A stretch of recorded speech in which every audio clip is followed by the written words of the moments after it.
Hari ini, sahabat yang terkasih dalam Tuhan, adalah satu hari yang dimana kalau di tempat-tempat dimana anak-anak Tuhan ada, itu semua memberitahukan, dan yang saya dengar itu setiap hari itu Natal. Sebenarnya Natal itu menjadi berarti ketika kita bersama-sama sungguh merasakan Kristus yang lahir di hati kita. Bukan lagi di kandang yang hina sana, tetapi di kandang hati kita yang merasa kita ini hebat, kita merasa kita bersih, seperti Kristus yang lahir di kandang yang kotor dan yang bau itu. Betapa luar biasanya ketika hari-hari ini Yesus lahir di hati setiap orang yang hatinya sebenarnya penuh kotor, busuk, bau, tapi Tuhan mau hadir. Nah, biarkanlah hati kita seperti kandang yang siap dibuka untuk terima Yesus. Yesus datang bukan untuk orang sehat, bukan datang untuk orang baik. Yesus datang untuk orang berdosa. Yang katakan amin, boleh lambaikan tangan. Amin. Iya. Sahabat doa yang terkasih dalam Tuhan, hari ini saya mengajak kita bersama-sama untuk melihat bahwa melalui kisah Natal, kita melihat nilai dari hidup kita. Firman Tuhan di dalam Yohanes pasal 3 ayat 16 berkata, karena begitu besar kasih Allah akan dunia ini. Dunia ini saudara dan saya ada di dalamnya. Sehingga Ia, Bapa kita, telah mengaruniakan anaknya, yaitu Yesus Kristus, anaknya yang tunggal, supaya setiap orang yang percaya kepadanya tidak binasa, melainkan beroleh hidup yang kekal. Sahabat doa yang terkasih dalam Tuhan, menurut saudara, ketika mendengar kata atau sebutan tersesat secara rohani, itu sebuah hinaan atau pujian?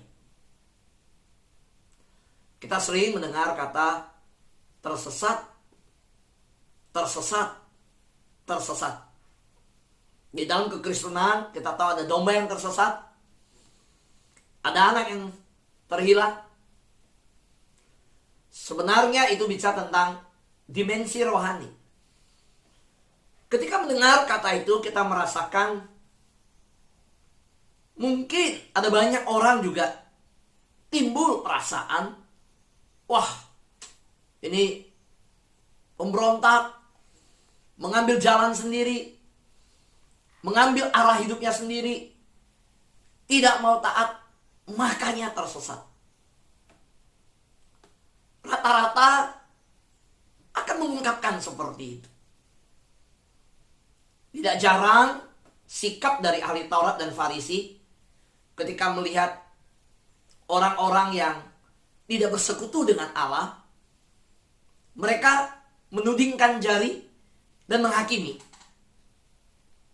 Tidak jarang ketika melihat yang tidak berpuasa, makanya Farisi menunjukkan diri mereka berpuasa di persimpangan jalan, berdoa.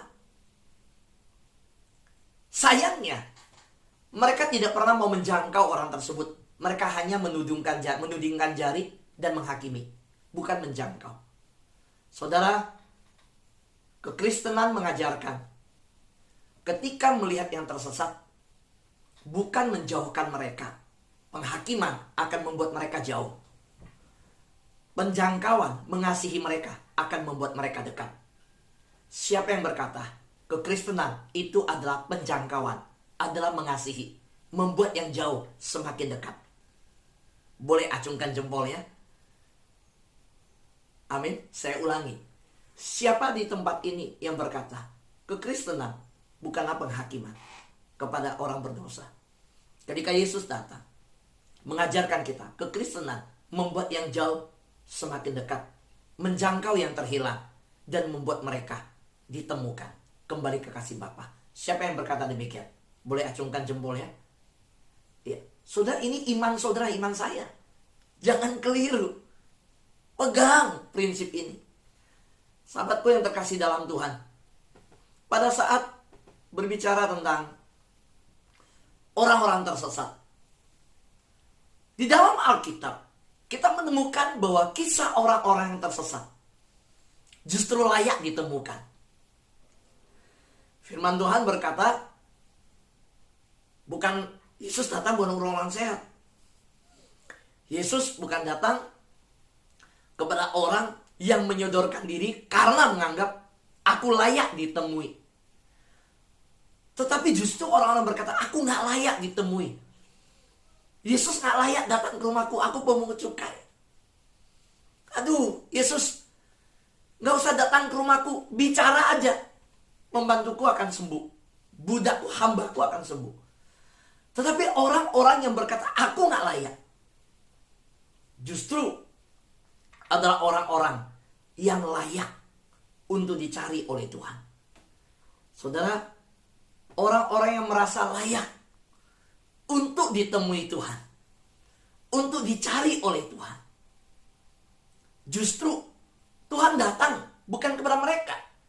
Tuhan datang kepada orang yang tersesat, yang menyembunyikan diri, yang malu ketemu Tuhan, yang tidak berani untuk menyambut Tuhan karena mereka merasa kotor, mereka merasa tidak layak. Waktu anak yang tersesat itu datang kembali ke rumah Bapa, dia berkata, Bapa, aku gak layak menjadi anakmu. Sahabat doa, hari ini saudara dan saya, semua kita dulunya adalah orang yang tidak layak. Tetapi saudara, Tuhan menganggap kita layak untuk ditemukan, dan Tuhan mencari kita. Sehingga hari ini kita ada di Zoom ini, kita ada di YouTube bersama-sama. Kita adalah orang-orang yang dulunya gak layak untuk dikasihi. Yesus gak layak lahir di hati kita. Kita begitu kotor. Tetapi justru saya membaca Alkitab, saya menemukan Yesus datang untuk orang yang tidak layak. Kalau orang menganggap dirinya layak, dirinya hebat, dirinya kudus, Tuhan gak datang buat dia. Tuhan datang untuk saudara dan saya yang berkata, kami gak layak ya Tuhan. Amin saudara. Nah, inilah pesan Natal yang begitu luar biasa bagi dunia. Jangan lupa bahwa Natal telah membawa berita sukacita dari surga. Ingat saudara, sebuah lukisan mahakarya, baik dari Da Vinci, baik dari pelukis-pelukis terkenal dunia. Saya melihat bahwa nilai dari sebuah mahakarya, apakah itu keramik, apakah itu pahatan, lukisan, saudara, tidak turun nilainya ketika hilang. Nilai sebuah mahakarya tidak turun ketika hilang, justru naik saudara. So kalau lihat, wah, di museum Louvre, Paris, ada satu mahakarya yang hilang dari museum. Terhilang. Wah, apakah itu turun harganya? Enggak. Justru saudara, itu naik harganya. Sulit kita mengerti ya. Padahal ini kenyataan. Dari cerita ini, saya mulai berpikir, iya. Waktu dikatakan sebuah lukisan hilang dari museum, orang berkata, itu pasti berharga. Makanya dicuri, makanya diambil. Orang masuk ke museum dari begitu banyak mahakarya, tapi itu yang diambil. Wah, itu harganya pasti mahal. Saudara, sekali lagi, apakah sebuah mahakarya ketika hilang nilainya turun? Saya percaya, kita semua mengakui, enggak turun kok. Nilainya malahan naik. Siapa yang percaya? Coba naikkan tangan. Nilainya naik, betul? Iya. Pencuri masuk ke rumah kita, ngambil satu barang dari kita, dia pasti lihat yang paling berharga diambil. Ketika terhilang dari rumah kita, apakah itu berarti turun nilainya? Enggak. Kita berusaha cari tahu siapa yang curi dan kembalikan. Saudara, hidup saudara dan hidup saya, kita harus tahu, iblis datang mencuri, membunuh, membinasakan. Dan bagi Tuhan, kita yang melihat dunia yang sudah terhilang, jatuh dan dosa, iblis mencuri apa yang menjadi milik Allah. Apakah Tuhan berkata, udahlah, tak ada nilainya. Wah, orang itu memang jahat. Orang itu memang gak bertobat. Orang itu makanya bisa dicuri iblis. Makanya orang itu tersesat. Enggak. Tuhan Yesus dari surga datang ke dunia. Dia sampai datang kepada umat yang tersesat dan terhilang. Dia mencari kembali. Kisah Natal berbicara tentang nilai saudara dan nilai saya di hadapan Tuhan. Berikan tepuk tangan bagi Tuhan kita. Amin. Betapa luar biasanya saudara. So mungkin kita berkata, aku gak bernilai, aku gak berharga, hidupku begini, hidupku banyak masalah, hidupku banyak persoalan, hidupku hanya demikian, aku gak doa, aku gak dekat dengan Tuhan. Aduh, Natal ini aku mau kembali ke Tuhan. Dan iblis berkata, kamu kotor, kamu cuma Natal datang ke Tuhan. Kamu baru 2 kali ikut Zoom, kamu cuma 3 kali ikut YouTube, kamu baru mulai ikut sahabat doa, gak layak ikut perayaan Natal, gak pantas kamu ikut sukacita Natal, kamu gak boleh dekat, Tuhan gak butuh kamu. Saudara, buang jauh-jauh pikiran itu. Justru Natal ini, semua kita nanti tanggal 22 Desember, kita mau jangkau orang yang terhilang. Kita mau mendoakan Natal. Para pendoa dan semua juga ikut mendoakan, bukan hanya pendoa. Mulai di dalam doa pagi, saya belum dengar Natal didoakan. Masukkan setiap rencana kita di dalam sahabat doa. Kita peka, ada Natal 22. Segera masukkan, kita doakan Natal. Kenapa? Tanpa doa kita gak sanggup. Doa itu sebuah kebergantungan kepada Tuhan. Kita butuh Tuhan. Nah saudara, Natal berbicara bahwa kita berharga di mata Tuhan. Tetapi saudara harus ingat, bagaimana kita bisa berharga. Kalau kita lihat sejarah di dalam kisah anak yang terhilang, domba yang terhilang, ya, yang tersesat, saudara. Di situ saya menemukan bahwa ketika saudara tidak terhubung dengan Tuhan, saudara akan tersesat dalam banyak hal. Saudara, apa yang kita akan ngalamin kehilangan? Ketika kita tidak terhubung, kita tersesat nih dalam banyak hal. Hal apa aja tersesat? 1, kita kehilangan arah. Kita kehilangan perlindungan Tuhan. Kita kehilangan potensi hidup kita. Kita kehilangan kebahagiaan. Kita kehilangan rumah masa depan di surga. Kita kehilangan. Namun, ya, ada satu hal yang tidak terhilang. Nilai Anda di hadapan Tuhan tidak hilang. Haleluya. So waktu kita melihat orang tidak, saudara perhatikan, waktu anak yang hilang, dia keluar dari rumah Bapa, tidak terkoneksi dengan Bapa. Dia kehilangan kenyamanan di rumah. Dia kehilangan semua makanan di rumah. Dia kehilangan banyak hal. Dia kehilangan arah. Dia kehilangan potensinya. Dia cuma jadi penjaga babi aja. Potensinya itu bukan hanya penjaga babi. Dia tinggal di kandang babi. Padahal dia punya rumah yang mewah di tempat bapaknya. Di sana dia diperintah-perintah oleh pemilik peternakan babi. Di rumah dia itu bisa memerintah anak buah yang lain. Saudara, dia kehilangan potensinya. Saudara, tetapi saudara, ada satu hal ya yang tidak hilang. Apa yang tidak hilang? Nilainya sebagai anak tidak hilang. Dia tetap diingat bapaknya, dinantikan bapaknya, bapaknya mencari dia. Nilainya tidak hilang. Haleluya. Saudara, inilah berita baik buat kita. Kisah Natal berbicara bahwa Tuhan dari surga datang kepada dunia yang sudah tersesat. Firman Tuhan berkata apa? Seluruh dunia. Sebab begitu besar kasih Allah akan dunia ini. Sehingga, ingat ya, sebab begitu besar kasih Allah akan dunia ini. Dunia apa? Dunia sudah jatuh dosa. Begitu besar kasih Allah. Kasih Allah tidak berubah. Nilai dari kasih Allah tetap sama untuk orang terhilang. Tuhan mau menjangkau yang terhilang dan menyelamatkan yang terhilang. Yang katakan amin. Tepuk tangan buat Tuhan kita. Amin.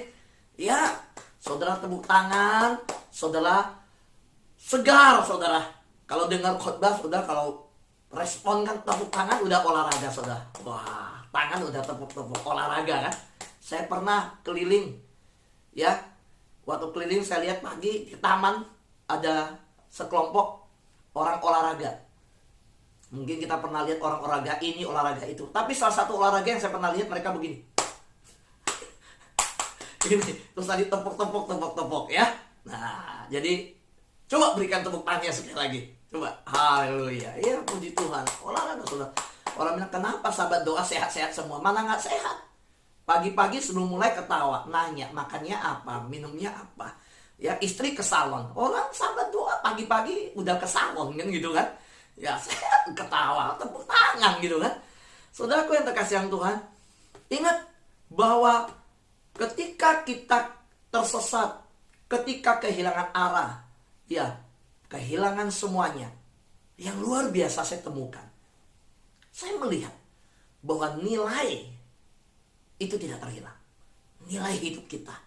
Yesus tetap memberikan kematiannya untuk hidup kita. Oleh karena itu, yuk, saudara,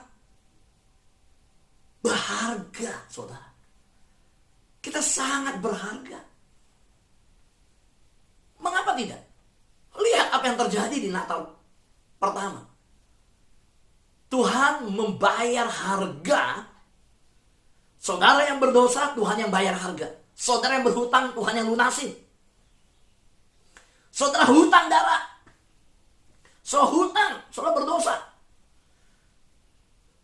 Tuhan bayar harganya. Tuhan lunaskan semua. Berapa harganya? Anaknya yang tunggal dikirim ke dunia untuk menemukan saudara dan saya. Haleluya. Saudara, ini bukan main-main. Pernyataan Yohanes pasal 3 ayat yang ke-16 berkata bahwa, saudara, begitu besar kasih Allah. Berapa besar? Nggak terukur panjangnya, tidak terukur lebarnya, tidak terukur dalamnya, tidak terselami oleh apapun juga. Sehingga ia mengaruniakan anak yang tunggal. Dikirim anak yang mencari. Supaya yang ditemukan yang mau kembali itu, yang percaya kepada anaknya, bahwa Yesus adalah Tuhan. Yesus adalah jalan keselamatan. Yesus adalah juru selamat. Tidak binasa, tetapi beroleh hidup yang kekal. Dunia sudah terhilang, tidak ada kekekalan, semua sementara. Surga memberikan sebuah suntikan, memberikan sebuah masuk ke dunia. Wah, surga membawa sesuatu hadiah. Sebuah kado yang tidak pernah terpikirkan. Ketika kado itu dibuka adalah, wow, semua sementara. Ini sesuatu yang bernilai kekal. Hidup yang kekal. Siapakah di antara kita berkata, saya mau hidup yang kekal? Lambaikan sekarang dua tangan. Angkat tinggi dia, saya mau hidup kekal. Saya mau hidup kekal, saya mau hidup kekal. Amin. Ya, bukan hanya satu tangan kalau udah hidup kekal, mah dua tangan. Kita mau hidup kekal. Sama doa yang terkasih dalam Tuhan. Puji Tuhan, kita ada orang-orang yang mau hidup kekal. Nah, mari kita lihat bagaimana Tuhan menjalankan misi penyelamatan untuk menemukan kita. Wah, penuh pengorbanan. Kalau sampai ada seseorang begitu berkorban mencari kita yang terhilang, wah, itu berarti betapa kita ini bermakna. Betapa kita dirindukan kembali. Bapak yang anaknya terhilang, lihat dari jauh. lihat terus ke jalan yang dimana anaknya waktu pergi. Mungkin udah duduk bertahun-tahun, matanya sampai rabun, sulit untuk melihat. Tetapi anak tetap anak. Waktu dia lihat dari jauh, dia bukan duduk. Hahaha, ini anak kurang ajar. Dulu kutukin saya mati. Saya belum mati udah minta warisan. Ini anak nggak tahu diri. Ini pulang kan? Pasti karena udah habis uangnya. Sekarang pulang nih. Nah, pasti udah gak punya apa-apa. Saya tunggu dia sampai di depan kaki aku bersujud minta maaf. Baru aku mau jelasin ke dia. Lu anak kurang ajar. Puhau kamu anaknya. Enggak. Bapak itu gak begitu. Saudara, bapak itu waktu melihat dari jauh anaknya. Saudara, apa yang terjadi? Bangkitlah dia. Berlarilah dia ke arah anaknya dan memeluk anaknya. Saudara, ketika Yesus menceritakan hal ini, memberikan kisah ini, inilah kisah tentang Bapa. Ini berbicara tentang surga yang datang ke dunia, yang bukan menanti kita kembali, tapi dia datang mencari kita. Mengapa? Karena kita adalah anak yang berharga, yang dilihat terhilang dan harusnya kembali, yang dicuri oleh iblis. Dan Tuhan mau jangan lagi binasa, jangan terhilang. Karena Tuhan tidak menghendaki kematian orang fasik, tetapi Tuhan menghendaki keselamatan bagi semua orang. Haleluya, amin ya. Karena itu mari hari ini kita kembali mengingat cara Tuhan menjalankan misi penyelamatan yang luar biasa, menemukan hidup saudara saya. Saudara saya hari ini ada di Zoom sebagai orang percaya, tapi jangan berhenti di kita. Mari Tuhan utus kita menjangkau yang lain. Tuhan datang ke bumi sebagai bayi kecil. Saudara, kenapa Yesus harus datang sebagai manusia? Datang dari bayi kecil. Saudara, mengapa nggak datang jadi raja? Kenapa jadi hamba? Saudara, dia datang bukan jadi raja, bukan jadi pengusaha, bukan jadi profesi dokter seperti Lukas, bukan jadi pemilik kapal di pinggir Danau Galilea. Dia datang menjadi hamba level yang paling bawah.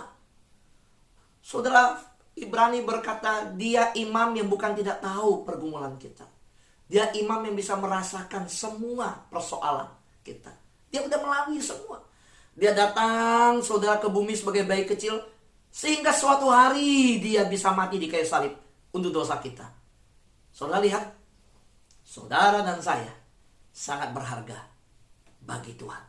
Sampai misi penyelamatannya begitu menyedihkan. Lahir di tempat tidak layak, mati di tempat tidak layak. Padahal dia Tuhan yang disembah oleh malaikat di surga. Dia membatasi diri dengan kondisi yang namanya fisik, jasmani ini. Saudara, jangan lagi berkata engkau tidak berharga. Engkau sudah ditemukan Tuhan. Jangan lagi engkau terhilang. Jangan lagi engkau membiarkan orang yang terhilang juga di luar sana. Ayo, jangkau mereka. Beritakan kasih Tuhan untuk mereka. Kalau melalui tenagamu, engkau bisa melayani dia kembali, layani. Kalau dengan profesimu, engkau bisa menjangkau dia, jangkau dia. Kalau dengan hartamu, engkau yang menabur, bisa membawa dia melihat kasih Tuhan.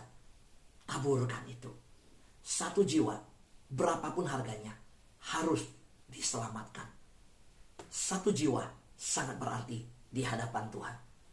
Yang katakan amin, lambaikan tangan. Amin. Yang di YouTube ketik kata amin. Amin. Ya. Satu jiwa berharga di mata Tuhan. Sahabat doa yang terkasih dalam Tuhan, kisah Natal mengungkapkan nilai Anda.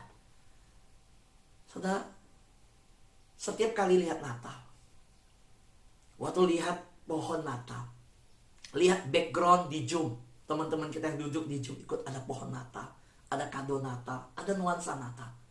Waktu mata kita melihat sana, katakan kepada diri kita, wow, dia yang begitu berharga, dia yang begitu mulia, dia datang mencari saya. Betapa Tuhan telah menjadikan hidup saya berharga dan berarti. So, ketika kita tersesat, Bapa di surga mengirimkan yang terbaik untuk mendapatkan kita kembali. Yesus anak yang tunggal. So, betapa Tuhan mengasihi kita.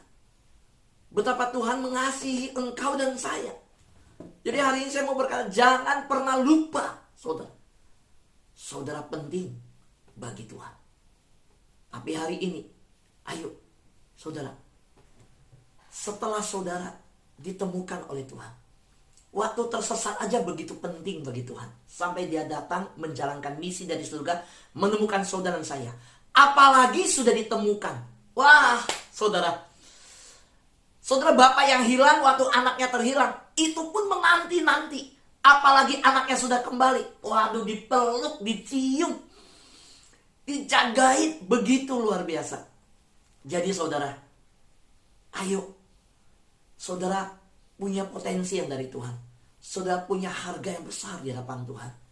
Nah sekarang kalau kita udah ditemukan seperti anak yang hilang, sekarang anak yang hilang akan pergi dari rumah nggak? Nggak akan. Anak yang hilang akan pergi dari tempat tinggal? Enggak. Dia akan berkata, rumah ini aku udah pernah tinggalkan. Ini sangat berharga. Hubungan dengan Bapa sangat berharga. Saya tidak mau lagi pergi. Koneksi tersambung dengan Bapa begitu berharga. Saya nggak mau terpisah. Saudara, waktu terhilang saja kita begitu berharga. Apalagi setelah ditemukan. Saya percaya, saudara, sekarang gilirannya. Bukan kita lagi melihat kita yang begitu berharga bagi Tuhan sehingga Tuhan cari kita. Sekarang setelah kita ditemukan dan kita sudah mendapatkan kasih Bapa, mari kita berkata, Yesus Kristus adalah yang paling berharga di atas segala-galanya bagi hidup saya. Yuk katakan sama-sama, 1, 2, 3. Yesus Kristus adalah yang paling berharga bagi hidup saya di atas segala-galanya. Saudara, ketika kita terhilang, Tuhan mencari kita. Saudara, kita begitu bernilai bagi dia. Dia temukan kita. Lalu sekarang kita sudah merasakan kasih yang begitu besar, cinta yang begitu dalam. Sehingga kita yang kotor, kita yang najis, kita yang tidak layak, kita yang kusta, sakit kusta rohani, kita yang mandul secara rohani, kita yang penyakitan secara rohani, kita miskin secara rohani, kita diperkaya, kita diberkati, kita dikasihi. Sekarang kita sudah merasakan kasih yang begitu besar, cinta yang begitu dalam.